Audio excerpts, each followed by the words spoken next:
Bismillah, alhamdulillah, salatu ala rasulullah. Again, Jazakallah khairan, and thank you to everybody that's joining our monthly webinar series at Oak Tree Institute. My name is Rami Kawas. I'm the Executive Director of Oak Tree Institute. If you don't know who we are, if this is your first time logging on for one of our webinars or any engagement that we've done, we're a nonprofit that is dedicated and focused on leadership and organizational development in the Muslim community. Our primary focus as an organization is to serve and build community leaders and build the institutions, particularly nonprofit institutions that support our community and work in the greater society that we're in. Our job is to elevate those institutions and elevate the leaders within them. And inshallah, our webinar for today, very, very excited to be introducing one of our dear trainers and a dear brother, great friend. I would say our relationship has developed into a great friendship over the past few years. Brother Nadeem Riaz. So Nadeem is currently, and congratulations to Nadeem, he just joined the CARE LA chapter as their Director of Development. He is an adjunct professor of business. He has been working in the Muslim community in the fund development space for over 15 years. He has a vast array of experiences. He's been with Global Business Director at LaunchGood. He's worked with Islamic Relief and Penny Appeal and many other institutions in our community on the fund development arena. He has an MBA in strategic finance, and his focus is, and a lot of his training has been specialized in major gifts. He is our main trainer and consultant, if you will, in the fund development space. And so he's going to be presenting to you all the webinar titled Developing the Dream Donor, How to Cultivate, Steward, and Grab Donors in Time for Ramadan. And yes, Ramadan is right around the corner. I'll hand over the virtual mic to Nadeem. Thank you. Thank you, Rami. Really appreciate it. Assalamu alaikum wa rahmatullah. Absolute pleasure. Again, thank you for all of you that are tuning in. Looking forward to a good conversation today. A lot of you that are in fundraising, when you read the word dream donor, you're probably thinking, well, that doesn't exist. Whether in the Muslim community or outside of the community, it's very tough to get ideal donors and then cultivate, steward, and then be able to retain them for the long life cycle of the organization. So we're going to talk about some of those concepts, some of those theories, and then really focus on now going into Ramadan. Obviously, from a developmental cycle, there's so many things our organizations can focus on. But right now, we're concentrating on what can we do now to maximize and take benefit for this coming Ramadan. So really looking forward to a good conversation. Rami is going to be here monitoring the chat. So if you guys have questions, you want to comment on something specifically on the slide, please do so. And inshallah, we'll all take some benefit this evening. So what are we going to cover? We're going to focus primarily on three areas. First is pre-Ramadan preparations for fund development. More than likely, if you're on this call, you're looking to get more enticing eyes on your organization. You're looking to increase the amount of fundraising. You're looking to smash the numbers from last year and increase on the goals. And we're going to talk about some of those concepts and theories here today. The second thing is looking specifically at the donors, is how is it that we can cultivate donors, create these relationships with Ramadan maybe 3 months out, right? Not even 3 full months. So how can we cultivate or set up a situation in which they're ready to give by the month of Ramadan? And then we're going to talk a little bit about some of the scales that we can use, the tools that we can use to scale that growth. So that's inshallah our agenda for this short evening talk that we have. Before we begin, again, because we have as Rami mentioned, we got from Karachi all the way to Minnesota. We have a big diverse group of people here. I want to throw out a question, and I'm going to have Rami kind of throw it up on your screen. And I want to ask you guys, what do you feel is the most important thing to do with donors before making a new Ramadan ask? So we know Ramadan's coming up, March 10th or so. We're going to ask, we're going to solicit donations. But what is the most important thing to do before we reach that new ask? So just take a quick moment, answer that question on your screen. Yeah, and everybody should see the poll feature pop up. If you're on your phone, I think you'll need to just switch the screen. But if you're on your laptop, you should see 2 questions pop up. The one that Nadeem just asked, and the second question: how prepared do you feel? How prepared do you feel right now for this upcoming Ramadan? Cool. So Responses are coming in, so really appreciate that. And be honest, right? This is the opportunity for you guys to really take a snapshot of where you are right now, knowing that we still have some time to kind of make those changes to have a, phenomenal Ramadan, inshallah. So we'll give it we'll give it maybe 20 more seconds. Yeah, we have 14 out of 19 people have answered. So we're waiting for a few more folks. We'll give them a few more seconds.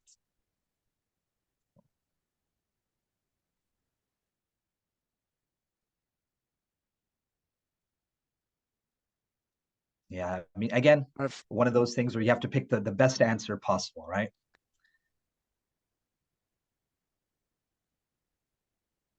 All right.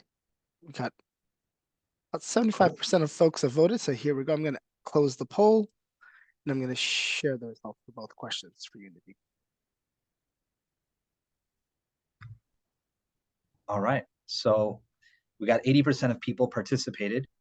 And what I see right now is, what do you feel is the most important thing to do with donors before a new ask? And majority of you voted, showcase what you are raising funds for this upcoming Ramadan. Okay, really good response. Some of you, 13%, sent them a gift. Others said resolve any pending questions or issues they have, maybe from a previous Ramadan or a previous gift. And nobody said what the other ones. So interestingly enough here, the correct answer is resolve any pending questions or issues that they have. So 13 organizations did a data sample last year where they asked donors who gave to an organization one Ramadan, but did not give the next Ramadan. And the number one reason was they had a pending outstanding question, they had an issue, and that was not addressed, and they were asked for another donation.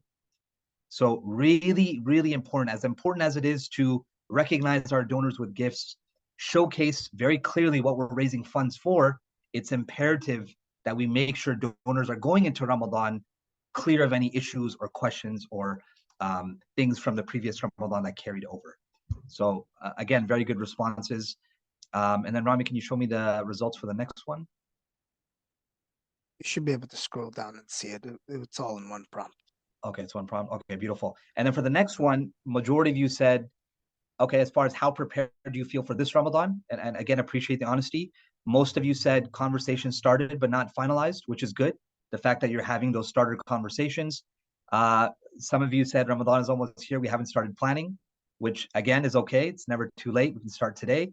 And alhamdulillah, some of you are not sure. So hopefully by the end of the webinar today, you'll kind of have more of that focus and you'll know just where to begin. So again, thank you all for your responses on there.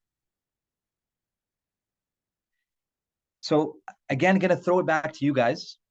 And we're going to talk about this in a little bit more depth, but I want to start by asking, what is changing about fundraising, right? Again, we have relief orgs, we have education orgs, we have some startups on the call. I want to hear from you guys. Just throw it in the chat, if you will. What do you feel like is changing about fundraising, right? We know about COVID, we know about going digital, but just share some other concepts or ideas in the chat.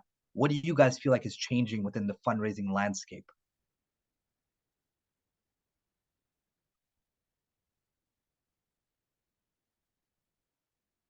Right? Donor fatigue. We have the need to build a relationship, right? It's become even more important. Really good responses. All right. Going global with the existence of social media, right? Expanding your reach. What used to be a very localized model of fundraising limited to who could come to your event, you can now diversify and reach out to the digital audience, right? Taking away the need to be close in proximity, right? So that definitely opened up the doors. Global issues, absolutely, right? Look at what's going on in Gaza. How is that impacting the way people are giving or not giving? And how do we build that into our fundraising for the month of Ramadan? Very important. Competition, right? People are getting more active. People are getting digitalized who weren't digitalized the years before. Timing, right? Really good responses here. So I'm going to jump right into it and highlight a couple of things that I felt were extremely unique from this going into this Ramadan from last Ramadan. Number one, digital is playing a 10x role that it used to play. And again, a lot of you said that indirectly through your responses. We all know about the COVID bump. I'm not here to talk about how COVID has increased the need on digital fundraising, But I'm here to clarify 2 points when it comes to digital. Number one is digital is not going anywhere. So all of these organizations that were forced online in COVID went online, even if it was mediocre, they didn't do it the best way possible. But a very interesting stat, the number of donors last Ramadan who were over the age of 57 who donated from their mobile platform went up by 41%. Now, this is data from last Ramadan compared to the previous one. People who never thought they'd make a single donation from their phone are now being pushed towards the digital way of soliciting and donating themselves. So when we see the value and we're able to take an age demographic and force them to give a certain way, that means that this isn't a temporary wave. This is here to stay, right? We're also looking at the diversification of the ways we digitally fundraise. It used to be, website and mobile optimization. Now you're thinking about things like third-party platforms, like LaunchGood, like GiveButter, like GoFundMe, like Classy. We're looking at things like digital ads. We're looking at things such as storytelling, but being strategic and targeting those audiences based on A/B testing, right? What are we doing to exhibit digital strategy in a way that makes sense for our specific cause and story, right? That's really what it comes down to. The second thing that's really changing is it's extremely important, and this goes back to the poll question, and this is what a lot of organizations are missing, is you have to give updates about previous gifts. So, and there's two sides to that. Number one is if a donor is waiting for some information, let's say, for example, you're Islamic Relief, and someone paid specifically with the intention of a sadaqah jariyah, they paid for a well, you promised them a plaque, and they're still waiting for an outstanding photo that shows that that will was built. There's no way you should expect a donation if you're not giving them an update or some communication on that previous gift that they made. The second piece of this is the impact. So let's say, for example, someone made a contribution and they supported someone who's building a school, right? For, underserved communities who can't afford private school. We want to create a private school type environment for those that can't afford it. If you're not telling that donor, A, was the school built? B, how many students have been served? C, here's a story about little Ibrahim who's a beneficiary as a result of your investment. If you're not creating a story of the outcome of their gift, donors are less likely to now come back and give to you. Again, this is not just me saying it, this is data. The number one reason donors did not give back to a charity is because of lack of follow-up to fix a problem or lack of clarity with how their funds were used in the previous year. So when you guys are putting your strategy together, the prerequisite to asking is making sure you're in good standing with those donors. Really, really important. And the last one, again, and what is changing is the unique giving calendar. For those of you that have been doing cyclical Ramadan fundraising for years, you could tell me off the top of your brain that donors will give the most in the first couple of days of Ramadan, a little bit during the middle, and then the last 10 nights, we see an exponential increase in giving. And I want to share some stats with you guys. Looking at last Ramadan compared to the 3 Ramadans before, it was the highest number of donations in the first 10 days of Ramadan than compared to the last 3 Ramadans before that. So a lot of organizations and charities think, majority of Muslims are going to wait for the last 10 nights. We wait for the odd nights to give in the month of Ramadan. But what we're seeing more and more is donors are already deciding where their zakat is going to go, and they're giving a big chunk of it in the first week of Ramadan, right? If you look at the 15th of Ramadan last year, and you compare it to what's projected to come in this year on the 15th of Ramadan, you're seeing a variance of about 9%. There's an anticipation that more people give on the 15th of Ramadan this year based on last year, based on some of the studies that were released by ISPU as well. So that normal calendar in our mind, wait for the ad budget to go on the 27th of Ramadan, wait for the odd nights, isn't necessarily going to be there this year based on everything that we're seeing, and it's changing. Remember, you can have the intention that, hey, donors are going to give big on the odd night, but if they're being targeted by other organizations earlier on, you're less likely to get your voice heard amongst all that noise right before the solicitation is done. Okay? So again, those are the things that are changing dynamically within the space going into Ramadan. Now, when we think of dream donor, if you will, we can't create these dream donors without caring for them, right? Just like any other job or organization, you not only want to get the customer, the client, the buyer, the donor in the door, but it's how do you care for them in a way that sustains, right? A big measurement of success or failure is what is the donor retention level you have as an organization, as a business, as a company, to keep one donor and bring them back year after year into every Ramadan. So the first thing you need to keep in mind is your major gifts top donor care.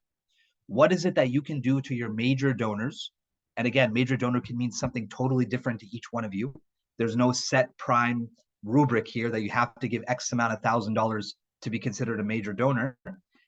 What is it that you're doing to them to get top of mind, right? What is it that you're doing that's unique, right? Every organization is sending out magnets, right? They're sending out calendars. They're sending out, small gifts for the children. But what is it that you're doing to make sure that these major donors are feeling that personalized care for, right?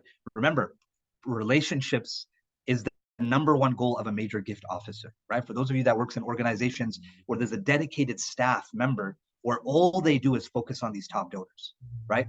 And we've seen with increased cultivation, with increased communication, the more relationship equity you invest into the donor relationship, the more likely they are to come and give. And by the way, something very unique that a lot of organizations did last year is don't only focus on that major donor, focus on how you can get access to that major donor's network, right? If you want to show a donor you really care, make a big ask for their network for a private event or something of the like, and then exhibit that level of care to them as well.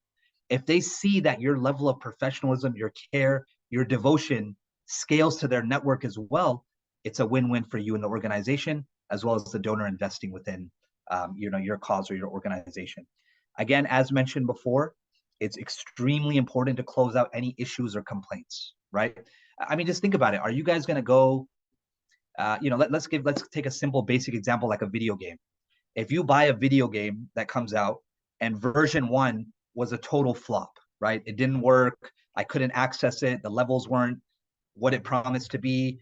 The game stopped working after a couple of weeks. And then here I come to your door and I say, hey, here's version 2 of the same game. Are you going to be interested in version 2 when you had such a bad experience with version 1?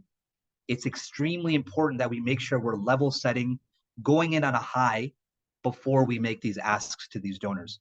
I'm telling you, the number one way to upset a donor is ask them for something without clearing a previous issue. The next one is pacing your asks, right?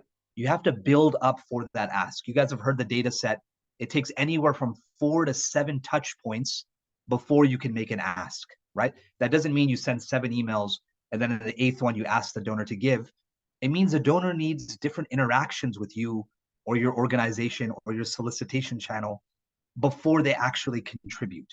So given that it's already, mid-December, what are we doing from December till March 10 to make sure these individuals see our organization in a way that would increase the likelihood of them giving in Ramadan? So those could be things like increase on your branding ad spend, making sure you have a community event. Don't just put everything on standstill with the intention of pushing for everything in Ramadan. That's not a good way to go. Because think about it, if you're irrelevant and not top of mind in Ramadan or pre-Ramadan, why do you expect donors to think about you in Ramadan, right? A big strategy I'll share with you, a lot of modern organizations are doing is they're having their major galas and events just before Ramadan to avoid all the noise. So maybe assess your organization goal and say, you know what, is that something that can work for us? Do we have a large enough of a donor database where if we invited them to something outside of Ramadan, going into Ramadan, would they be more likely to attend with less noise? And then the last one is becoming top of mind, right? Really making sure you break through the noise, right? Let's say you're an organization and you send, your donors love your magnet with the dua of breaking the fast. Why not send it now? Why not get that real estate on the fridge 3 months before Ramadan versus sending it in March and now they have 37 different magnets on the fridge, right? So think about how you can be unique, innovative in your way of getting top of mind to your donors.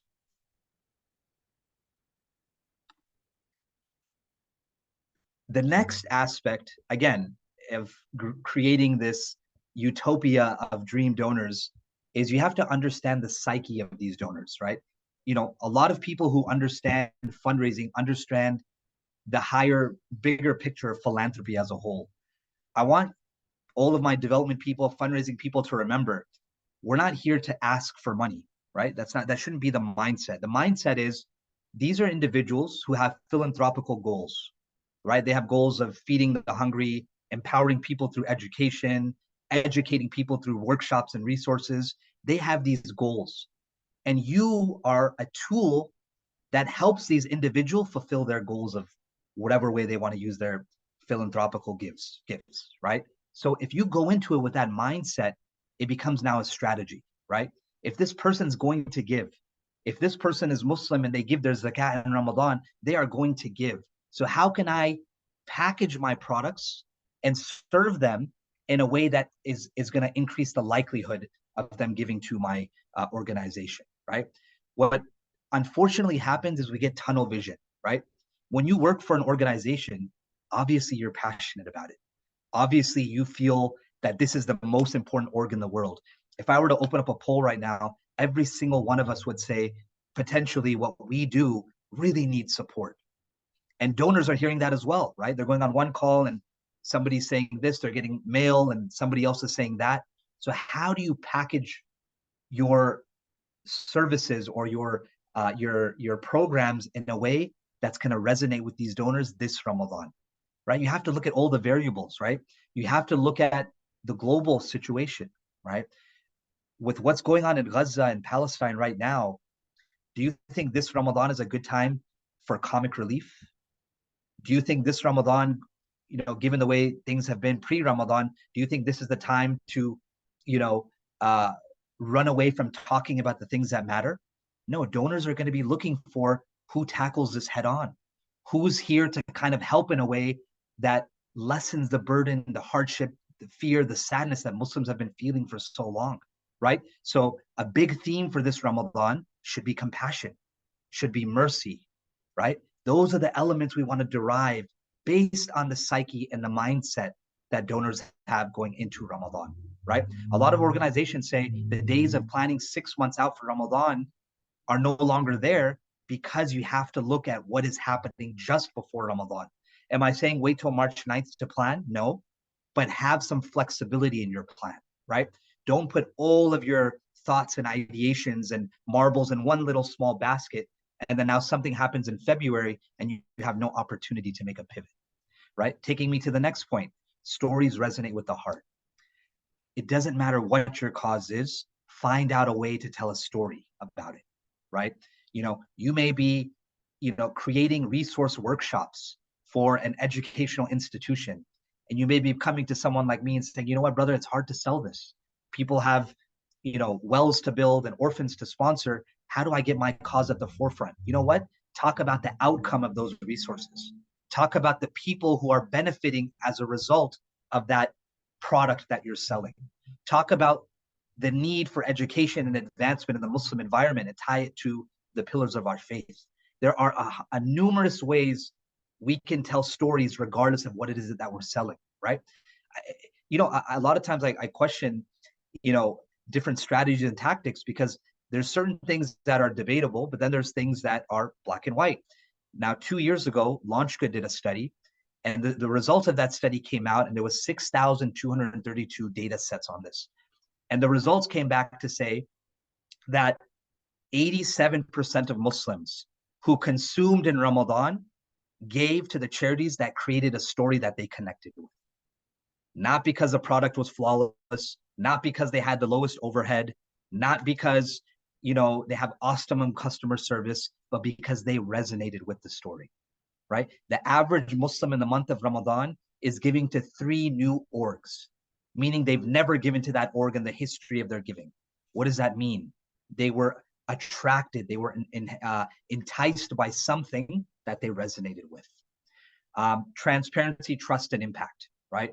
These are, you know, 2 T's and an I that are never going to go away when it comes to understanding what donors want and expect out of us as organizations with the cause.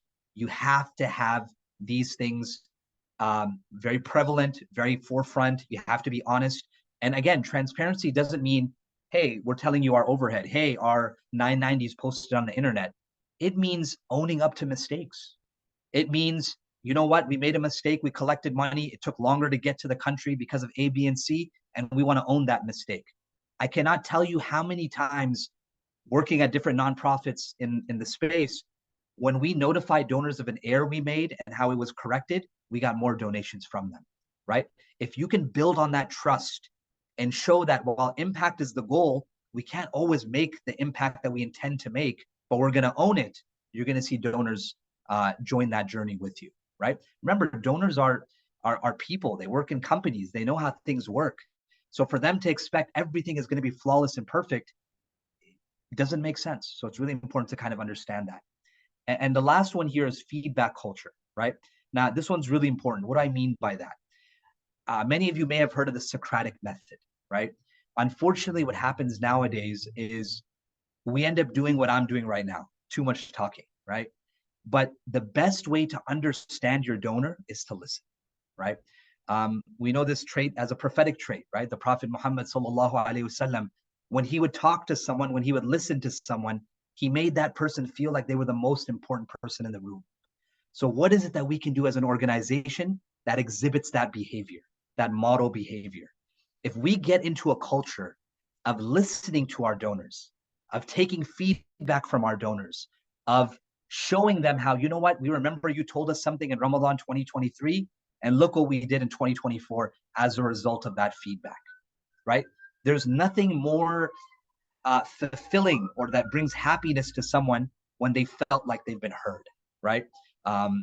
You know, and this could be a good advice for a husband and wife as well, right? Like, it's very easy to, you know, act as if we're listening, but are we listening with the intention of how do we respond, or are we genuinely listening for, you know, comprehension and then applying it to that which we're listening to? So feedback is extremely important. And I have another comment about feedback, but I'll stop there when it comes to applying these things to the donor psyche. Now, my question to you guys, and if you guys don't mind, just in the chat, just throw a couple of responses, just to, you know, for those of you that have something. When can feedback from donors actually be harmful for your fundraising strategy? I want you guys to think about that. So I just encouraged feedback. Feedback culture is great, but when can feedback from donors be harmful to your fundraising strategy? All right, we're going to check out a few of the responses. Ahmad says never, mashallah. So Ahmad's fully invested in the donor and is ready to strategize around whatever the donor says. Anybody got any other comments to that? All right, mashallah. It seems like everyone's with Ahmad. So I'm gonna swing things here. We got a couple more responses. So when donors compare my org to another, if the feedback is counter to your organization goals, right? We can't expect the donors to understand everything about the mission and vision and things like that when it goes against the mission. Okay, very good. So now the thing here is this. So there's a couple of things here. Let me read the last comment somebody wrote. When the organization is not active during the year. Okay, so now feedback can be harmful to your fundraising strategy for a couple of reasons. Number one, donors not, again, because if a donor gave to you because of a story, they don't necessarily understand your vision or mission, right? So that's one aspect of it. But the other aspect of it is you cannot allow the feedback to drive your entire strategy, right? Remember, donors' insights are valuable, but you have to also understand data has to be in a set, right? For example, there's a lot of organizations that the way they make their next steps are based on what major donors say. If a major donor says do this event, they do that event. If a major imam or respected scholar or teacher says we need to do this, they do that. It's very, very important that you understand the bigger strategic vision or picture that the organization is looking to pursue, right? There's a way to still listen and take feedback, but don't treat it like it has to be done. Because you can, if you gear away from your strategy, if you give priority to one donor over the collective, you can actually hurt your organization, right? obviously what got you to the point where that donor is giving you feedback and giving you donations worked. You don't want to suddenly now pivot in the opposite direction, right? So changing your strategy just because of some feedback isn't the way to go unless, again, it's aligned with that vision, that mission, the strategy. Now, getting feedback is great. It's also what we do with the feedback. What do we usually do with feedback? We bring it up on the next call, we tell our colleague, and that's the end of it. But keeping a data set and looking for trends, now that's where we can pivot based on feedback, right? So just wanted to share that with some of you to make sure to think that feedback culture is good, but you have to know how to analyze it and apply it to your organization. Okay, so this next piece really focuses on the strategic grabbing of donors, right? And now grabbing intentionally being used here, which is kind of an aggressive word, right? You think of grabbing, you think of really, pulling someone in maybe without their own intention being that. But we have basically 4 things to look at here. Number 1 is the balancing of the channel of communications. So you're not going to grab donors using one strategy. I wish I could come on this call and say, everyone on this call, if you do this, you're going to get 90% of the Muslim donors in the community. It just doesn't work. Some people are captured by social media posts, right? Look at the value of TikTok during this, tragedy and this war that we see taking place in Palestine and Gaza, right? I'm sorry, not even a war, but you know what I mean. Look at the impact and value TikTok has had in the social media world, right? Where the videos are getting out, nobody's stopping them. They're being shared far and wide. We've never seen support from so many different groups in the history of this occupation. And as a result of that, we're seeing the value of a platform called TikTok, which a couple of years ago, people thought was a thing for little kids that's not going to go anywhere. And now it's becoming one of the most powerful tools to get messages across, right? That aren't being shadow banned, that aren't being blocked out, that aren't being, pushed to the side with different policies and illegitimate, unethical practices, right? So the channels make a very big difference. So you need to look at your donor database, right? If our donors are predominantly in this age group, how are they best consuming data and stories and content? So what are we doing digitally? What are we doing physically, right? You cannot replace physical mailers. There is a big group of major donors who give based on what they get in their mailbox, right? Tangible. They have to hold on to it, right? A lot of us are consuming reading digitally nowadays, but talk to those people who love to read holding a book in their hand, right? There's an art to that that's never going to go away. Similar with donors as well. So how are we diversifying our channels, whether it's email, whether it's mailers, whether it's digital ads, whether it's phone calls? Are robocalls effective? Me as a donor, if I pick up a phone and I hear a robotic Rami Kawas telling me to support Oak Tree Institute, am I going to give? Right? For me personally, probably not. But is the robocall effective for getting it out there at a mass scale to notify people about what's being done? Possibly. So it's really important that we have a balance and understand the different channels and the different benefits that they all bring.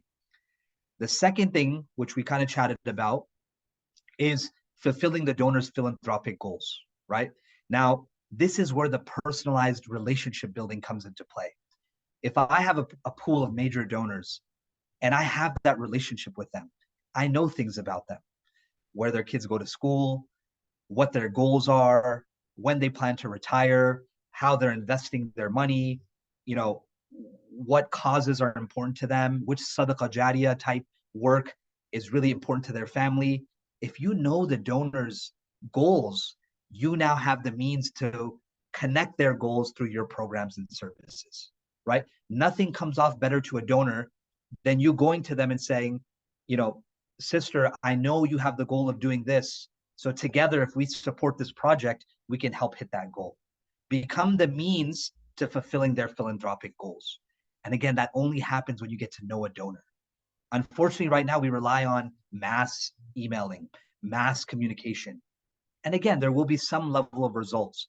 But I guarantee you, if I were to ask every single one of you, how were your largest donors cultivated? It wasn't through a mass email. It wasn't through a mass newsletter. It was through some personal impact or some personal experience they got with you or someone on your staff or with the work that you do that led them to give at that big level to your organization. So it's very, very important that you guys are able to do that. Personalized care and attention, right? Again, kind of building off of that, donors realize when you listen, right? There's a difference between me going into a call or sending an email and saying, Assalamu alaikum, support our cause. Here's what you're going to do for the ummah, versus Assalamu alaikum, jazakallah khair. I really appreciate the $87.20 you gave us, last year. And as a result of that, we were able to invest in more things and bring about change like never before. Every single gift that's given should have a big value to you. And if donors see, no matter how small it is, it impacted your cause, they're now going to get that connection with you. So personal care, attention, if you go to the biggest nonprofits in the world and I were to show you their CRM and you see the level of data that they have about their donors, you'll think it's illegal, right?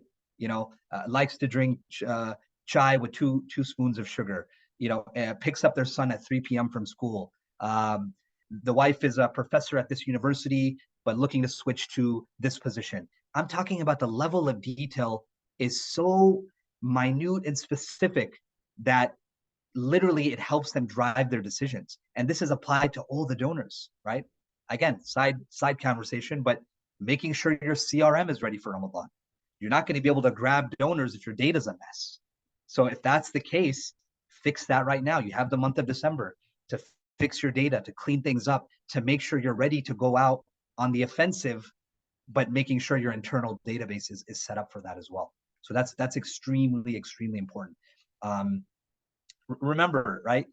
We can't assume everyone is sold on your organization, but we can make sure we do the best job to promote our organization in a way that it caters to the widest niche, right? So for example, I work for CARE LA. And one thing I noticed about CARE earlier on is they tried to really push their core projects, right? Civil rights, advocacy, immigration support, combating Islamophobia, making sure hatred doesn't spread amongst work and schools.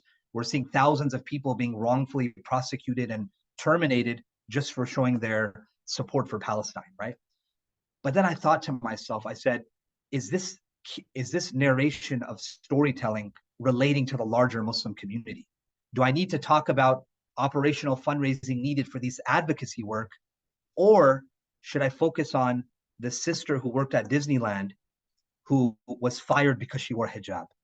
Now that's a story that can resonate with a wider audience. Because if you're an active Muslim, if you wear the hijab, you know someone who wears the hijab, you understand the pillars of the religion, that's going to resonate with you. That boils you inside. And you want to invest in something that's going to prevent that from happening to another sister.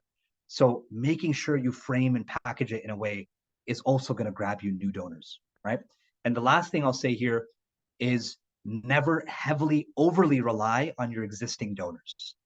If your strategy doesn't include at least 30 to 40% of a focus to get new donors, you're going to end up running out of fuel, right? Think of it as a gas car. I know everyone has electric cars nowadays, but think of it as a gas tank, right? If you're constantly relying on your reserve, right, and you're not growing net new, you're not putting new, donors into that pipeline, you're going to suffer as an organization. Your growth is going to get stunted. You're not going to be able to scale. And again, you're not getting the word out there, right? Remember, the benefit of a donor supporting your cause is beyond just their one-time gift. It's the network access. It's the word of mouth that they give and spread it to others, which is really, really important. I'm just going to check the chat. So how do we get new donors is a good question. We'll see if we get time for that in the Q&A. So we're almost getting through there. So dreams take action. So this is a really good one here. So cultivation without action equals, and you guys see nothing on your screen, right? And the reason for that is because you get nothing, right? If you cultivate, if you steward, if you do the 6 touch points, but then you forget to ask for the donation, you're really not going to get anywhere, right? It's just like sales. Some people say, brother, that's not a good way to look at the relief organization, right? We're here to, do dawah. We're here to spread the good word. We're here to do things that connect people to things that please Allah. But again, there's nothing wrong with the word selling. Whether you're selling a product or you're encouraging people to invest in your organizational program, which could serve relief, education, building masajids, Sharia compliant loans, whatever it may be, you are selling it, right? So we don't want to, automatically assume this negative, evil, capitalistic mindset when we say the word selling. So you have to be able to ask, right? Some of the strongest communicators don't perform because they forget the last part of the equation. That's making the clear ask. If you know someone is capable of giving at a certain level, you need someone in the room with them who can ask them for that level, right? Remember something. When we work for organizations and we fundraise, we're not asking them for money in our wallet. We have the honor and the privilege, and I really mean this, it's an honor to be able to ask on behalf of the mission that we stand for. When you have this in your mind, it becomes easier to ask, right? Again, we talked about the touch points. It takes 5 to 6 touch points at a minimum before you can confirm and ask. If a donor's never heard about you, never seen you, never consulted with you, never received a gift from you, never saw an ad from your organization, don't expect to get much, right? It's very rare that you meet a donor for the very first time. You spend 30 minutes with them on a call and they write you a $10,000 check.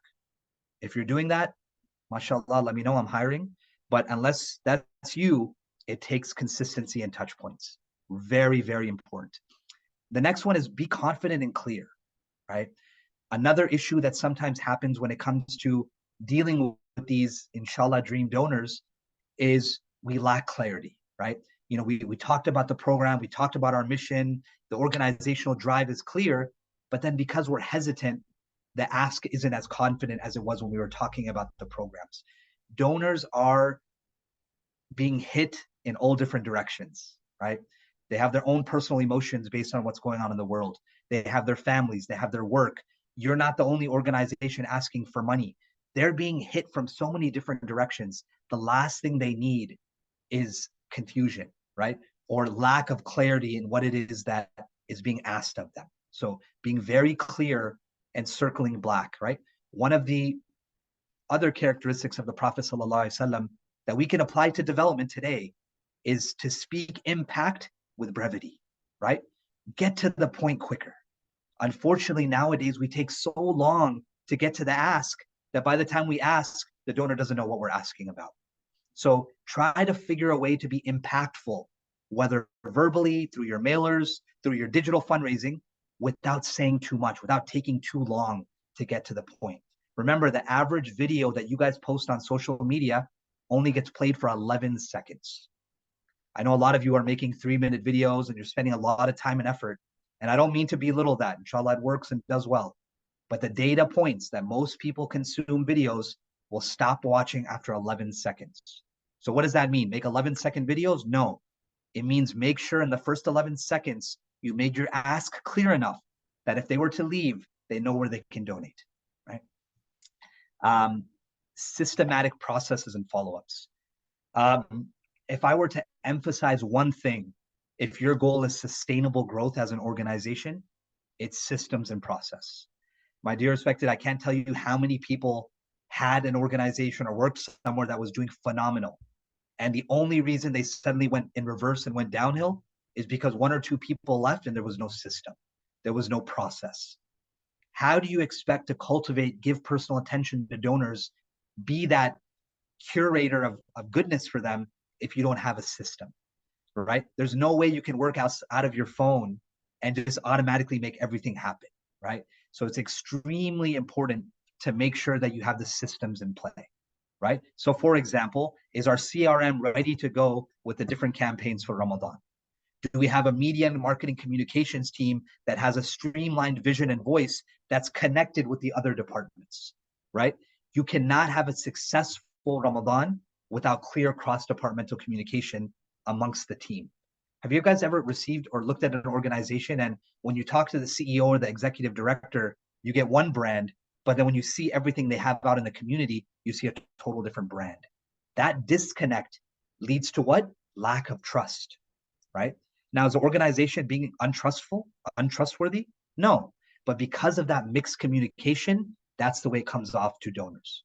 So it's really, really important you have these systems in play.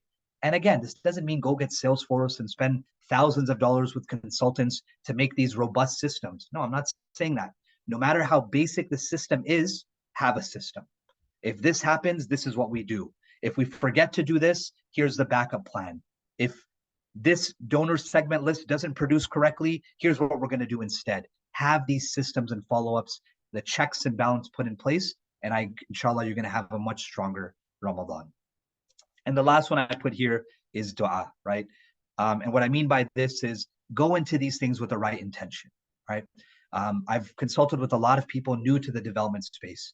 And the first thing I tell them, and it's very similar to, a new Muslim, right? When someone converts to Islam, right, what is the first thing the imam or the community tells that person to learn? They tell them to go learn how to pray. Because if you can connect to Allah subhanahu wa ta'ala through prayer, everything else will kind of fall into place. The learning will become more easy. Similarly, in development, if you connect your heart to the cause, to the mission, if you understand the intention of why there's a development team, and you make dua, your job becomes that much easier. The amount of stress you feel going to the community and not hitting a goal will not be that strong on your shoulders, because you're reminded that you're here for a greater cause, right? That hitting every single goal is not necessarily the end outcome we're looking for, but rather it's a means to the grand scheme of things. And inshallah, with that consistency, with that pure intention, not only will your strategy bring results, but Allah subhanahu wa ta'ala will be involved in that process as well. With that, I'm going to throw it back to Rami, inshallah. But inshallah, you guys were able to take some small nuggets from this and again, apply that to your Ramadan. That was about just 30 minutes of straight gems. I was trying to, as best as my side, to take some notes and be able to take in all the points. That was really, really good. Nadeem. So for everybody that's on, and we have about over 24 people that are on.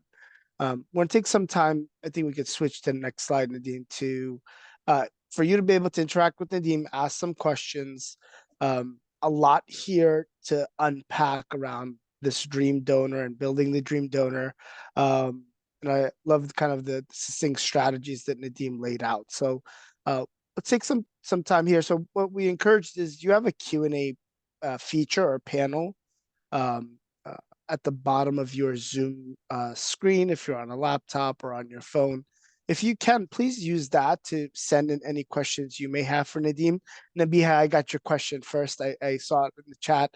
I was going to tee it up first, so I'll start there. So Nadeem, you mentioned that I think it was 30% new new donors year over year. Was that correct statistic? And then to Sister Nabiha's question is, well, how do you find that new 30%? What ways do you find folks that kind of allow you to hit that percentage? So why that percentage, and then how do we get new donors of that amount? Yeah, good question. So every single year we're seeing donors give more and more to more different charities. Pre-COVID, the average Muslim gave to 3 charities. Usually it was a masjid, their relief organization, and then a specialty organization. Post-COVID, the average Muslim gives to 7 organizations. Wow. So not only are they breaking up how much they give, so an organization is getting less, they're now giving to more organizations. So the reason 30 to 40% new donors every year is a goal to aspire for is because you are going to lose donors. There are some donors who leave your pipeline not because of a bad mistake or error that you made, but because they've just started giving to something else. So again, we could have a whole webinar on how to get new donors, but a couple quick ones, for Sister, was it Nabila? Nabiha. Nabiha is number one, is really focus on those communication channels, right? We talked about at a high level, but are you running digital ads, right? Which caters to a wide market. Remember, when you run ads, you're creating lookalike lists. So you're talking to the people running your ads and saying, I'm targeting people who are Muslim, 30 to 45, support this cause and register as a Democrat. For example, you're putting these filters in and now you're targeting people who would be warm donors for a cause like yours. Number 2 branding, right? Branding. Net new donors are going to give to things that they see out in the community. So what can you do uniquely to become top of mind pre-Ramadan, right? Again, once Ramadan comes, the noise is a lot. By then, donors have established where they want to give. So I would just give you those 2 points. I think the ads, the branding, as well as just revisiting your strategy, right? If you feel like you're not getting new donors, maybe you're spending too much time on the cultivation of existing and not doing enough of the outreach and the branding. Yeah, really good points. Appreciate that, Nadeem. So, Brother Abdullah is asking, so how do you suggest we make meaningful touch points with donors? How can we get past relying just on emails? So, 100%. question around and I think you said 5 to 6 touch points is that's a sweet spot with a donor. How can we make them meaningful, and how can we get past relying on email? Yes, very good question. So really it comes down to a couple of things. So, and I'll give you a clear, easy example. In my role as a major gift officer in previous organizations, the most effective tool was Zoom for me. I couldn't meet with donors. I was a national organization. I had donors all over the US. But the difference between emailing and jumping on a Zoom and looking at each other face to face made a world of a difference. Because in today's digital world, this was like meeting for a cup of coffee, right? And I would even go to the extent and say, hey, let's meet at a time where you're sitting down with your evening chai, your evening cup of coffee, and let's have a conversation.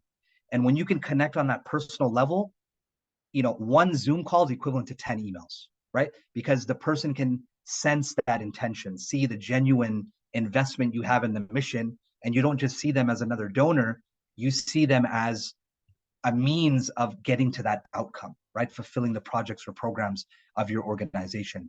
So again, get on a Zoom call with them, calling them sometimes not with an ask. It's really important that every time you talk to a donor, you're not just asking, right? Those touch points mean they see a mailer, they see an ad, they get a phone call, they get a thank you text, they get another thank you small gift, and then now they get that ask. So you have to diversify the means and make sure that the donor feels it's a genuine relationship. It's not a one-way asking street. Love it. Another really good question. Muhammad's asking, so in a nutshell, can you give just a few simple rundown of how a typical fundraising presentation should be? So here, I think he's asking particularly about the touch point when you're doing a fundraising or pitch presentation. How does that look like? So it's going to vary, right? Depends on what level of the donor is. Are they already in your system? They know your cause? Are they brand new? But I'll give you an example, right? So let's say, for example, you are doing it over a Zoom call, right? And the donor has supported a specific fund on your campaign, on your website before. I would start by bringing that up on the call and saying, as a result of your donation or your gift or your support, here's the results and the fruits of that. It's focusing on the outcome, the results, because as a result of their gift, right? Showing them that nothing matters more than the beneficiaries or the cause, right? Or whatever you're raising funds for. And really making it personable. If the call or the presentation is overly formal, if I have 10 slides about here's why we're good, here's why we're better than others, here's how much it costs, please give today. The more formal it is like that, the less likely a donor is going to tune into that, right? So again, without kind of going into too much detail, every donor is unique. Okay. I know, for example, if I talk to Rami, I may be able to take a little bit more time and explain, but then I have other donors who I'm on the clock. They're only going to give me 5 minutes of their time. So I need to be direct and right to the point. So really varies on that. Got it. So and probably knowing them, so that I know you mentioned that point really about knowing them and even maybe storytelling around that pitch or presentation can be, right? I mean, if they have kids or whatever it might be, right? So there's to me, a lot of creative ideas are coming to mind. So I love that. That's really good advice. And again, a lot of questions coming in the chat window. I do see them. I'll try to get to them. We have about just a few minutes before we need to end the session. So I'll try to get maybe one or two in your way, Nadeem. So you mentioned, let's talk, somebody asked, you mentioned that digital is playing about 10x more. are we saying that the fulfillment of the donation is happening through digital, or is it that the ask or the ad is being seen digitally and they're responding to that ad? Both, both. So the amount of content, the solicitation that's being targeted on donations digitally has gone up. We're seeing more and more people use digital fundraising as a means, because you could have been a local organization 5 years ago, limited to your, small town in Kansas. And now because of digital, you now have a wider reach. And on the other side of it, we're also seeing donations online going up as a whole. For example, pre-COVID, if an organization spent $5,000 in Ramadan on digital, they were bringing in about 20% of their incoming revenue on digital. Now we're seeing that number triple, where if you're spending, and again, the proportion is relative to how much you spend overall. Now, if you're spending that much on digital, almost 55 to 60% of overall revenue is coming in from those digital means. So the conversion online has gone up, as well as the amount of solicitation asks on digital platforms as well. Got it. We appreciate it. So both, yeah, great. Yeah. Simply, it's just growing your presence there is really key. So it's we're just a minute to the top of the hour, 10 o'clock on the East Coast. I know it's about 7 o'clock on Pacific your time, Nadeem. So I wanted to make a few asks before we kind of give you our salams and you log off for the evening. So the first thing is we wanted you to know that and Nadeem, if you don't mind just clicking through to the next slide, that so Nadeem is really heading our fund development training, coaching, and consultation work at Oak Tree Institute. We've noticed that there is a major gap in some of these phenomenal best practices that Nadeem is sharing, and the implementation within nonprofits that are operating in our community and what they're doing in the fund development space. So Nadeem has really built out a phenomenal program that can help you with strategic and sustainable fundraising. It can help you create a strategy from crowdfunding, something that's data driven, something again kind of digitally, and how to do that. A lot of times our orgs just don't know the language, they don't know the know-how, and they need somebody to carve that path for them. And Nadeem has really built out a lot of training in that space and in that area. And then that last sector, what we were kind of talking about today, and our focus today was really also engaging with this dream donor, the what we would call kind of a major gifts, or a key donor that we're sustaining year to year, trying to cultivate and steward for our organization year to year. And so those are three critical parts of a workshop that Nadeem has done, built with some coaching and consultation work that he's done around those areas. Mashallah, he's worked with, I want to say, Nadeem, hundreds of different orgs, but dozens and dozens of different organizations. And we're really excited to be able to offer a lot of these trainings, this coaching through Oak Tree Institute with Nadeem. So our ask is pretty clear. I think you go to the next slide. If you are looking to connect with us, connect with Nadeem, please scan the QR code and schedule a time with us. We'd love to meet with you. We'd love to know a little bit more about your organization and find a way that we can collaborate in creating and helping you revamp and enhance your fund development strategy as you're going into 2024 and as Ramadan is right around the corner.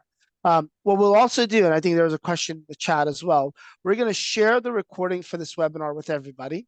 By the way, this is a monthly webinar series that we have at Oak Tree Institute. We're excited to be launching it, and we started it this year. We're going to be continuing it into next year. So if you're a part of our email list, you're going to get a recording of this. It'll also be on our website and in other ways. So you can share it with your teams. You can share it with other folks. Expect also for us to reach out to you. So expect for Brother Zawad, who is our client relationship manager. He's going to reach out to you just to kind of set up a time to talk, connect, learn about different ways that we can collaborate, inshallah. So if you're really eager and excited to start, scan the QR code, schedule a meeting with us.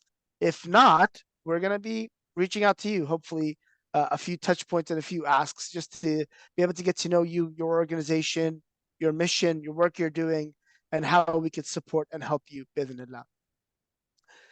The last request I have, and I think it's the last slide, Nadeem, is Jazakallah khairan to everybody that's attended. About 21 people. I think we got close to about 30. All of you have been really interactive and engaged throughout. I really appreciate you all. Please do follow us on our socials, our email list, our website, across the various platforms. We're here to disseminate this really valuable content to our community, to our institutions. And really, again, with everything that's going on in the world today, our leadership needs to get stronger. Our institutions need to get stronger to help bring a better, not just to better impact our local community, but even our global community as an ummah and as a society, and really bring the change that we want to see in the world. So we hope that we can continue to support and help y'all connect with us. We're here to serve you all as leaders. Jazakallah khairan for your time, your attendance. Nadeem, final goodbyes to everybody. Yeah, just want again echo Rami, Jazakallah khair for your time. Inshallah, you all have a very successful Ramadan. I did want to pivot and say everything you guys see here, I want you guys to think of as like the Costco sample, right? You're just getting a little taste at a very high level.